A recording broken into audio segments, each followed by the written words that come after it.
جہاں نفس کو حظ ملتا ہے۔ میں ایک دیہاتی ہوں، ہمارے دیہاتوں میں میلے ٹھیلے کا ماحول ہوتا ہے۔ کتوں کی لڑائی آئی تو 50,000 وہاں دے دیا، کرکٹ میچ آیا تو 1,00,000 کا انعام وہاں دے دیا۔ جہاں نفس کو حظ ملا ہم نے دولت کا منہ وہاں کھولا، اور جہاں دولت لوٹانے سے رب راضی ہوتا ہے، اس کی رحمتیں برستی ہیں، وہاں غفلت کی پٹی۔ وہ کیا کسی شاعر نے کہا تھا کہ دیکھا ہے میں نے شہر میں کوڑے کے ڈھیر پر 2 بچے لڑ رہے تھے فقط ایک بیر پر، اور گندم امیر شہر کی ہوتی رہی خراب، بیٹی مگر غریب کی فاقوں سے مر گئی۔ اور اللہ نے آپ کو دولت سے نوازا، دولت وہاں دو جہاں دولت لٹانے سے رب راضی ہوتا ہے، اس کی رحمتیں برستی ہیں۔ ہمارے گجرانوالہ دھلا چوک پہ ایک بوڑھا دن دہاڑے آٹے کا تھیلا اٹھا کے دوڑ لگاتا ہے، نحیف تھا، 2 قدم چلا کے لوگوں نے پکڑا اور خوب زد و کوب کیا، اور بعد میں سوال کیا کہ بوڑھے یہ جرت کیوں کی؟ تو وہ بوڑھا رونے لگا۔ وہ کہتا ہے 1 ہفتہ ہو گیا مجھے اس چوک میں آ کے کھڑا ہوتا ہوں مزدوری کے لیے، اور مجھے بوڑھا سمجھ کے لوگ چھوڑ کے چلے جاتے ہیں۔ ہفتہ ہو گئے بچے بھوک سے مر رہے ہیں، آج ان کی بھوک دیکھی نہیں گئی تو چوری پہ وہ آمادہ ہوا،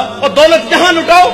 یہ نوائے وقت میں ایک خبر چھپی تھی، کمالیہ کی بیٹی وہ شادی کے قابل تھی، ایک رشتہ ملا، ادھر سے بارات آ رہی ہے، ادھر بیٹی والے تیاریوں میں، ہمسائیگی میں سے کسی نے شرارت کی کہ جس کے گھر میں آ رہے ہو وہ اپنی بیٹی کو چند جوڑوں کے سوا اور کچھ بھی نہیں دے سکتا۔ بارات وہیں سے واپس چلی گئی۔ بتاؤ اس بیٹی کے دل پہ جو کچوکے اور زخم لگے تھے اس کا مداوع کس نے کرنا تھا؟ اور اللہ نے آپ کو دولت سے نوازا ہے، غریبوں کی بیواؤں کی بیٹیاں گھروں میں بوڑھی ہو رہی ہیں، تم کتوں کی لڑائی پہ پیسے لٹا رہے ہو، تم ہجڑوں پہ دولت لٹا رہے ہو۔ اگر دولت لٹانے کا شوق ہے تو معاشرے میں پھیلے ہوئے دکھ دیکھو، یتاما مساکین پہ دولت لٹاؤ تاکہ تم خدا کی رحمتوں کے مستحق ٹھہرو۔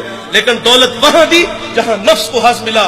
جب اس بیٹی نے کہا کفل مجھے بھوک تیرے تک کھینچ لائی ہے، یہ ایک جملہ کفل کی ہدایت کا سبب بنا، دل کے آئینے پہ چوٹ لگی، کفل رونے لگا، ہاتھ جوڑ کے کہتا ہے بہن مجھے معاف کر دے، تو جس عزت سے آئی ہے اسی عزت سے واپس گھر چلی جا، اور میرے لیے دعا کر کہ میں بڑا ہی کتا انسان ہوں، اللہ مجھے معاف کر دے۔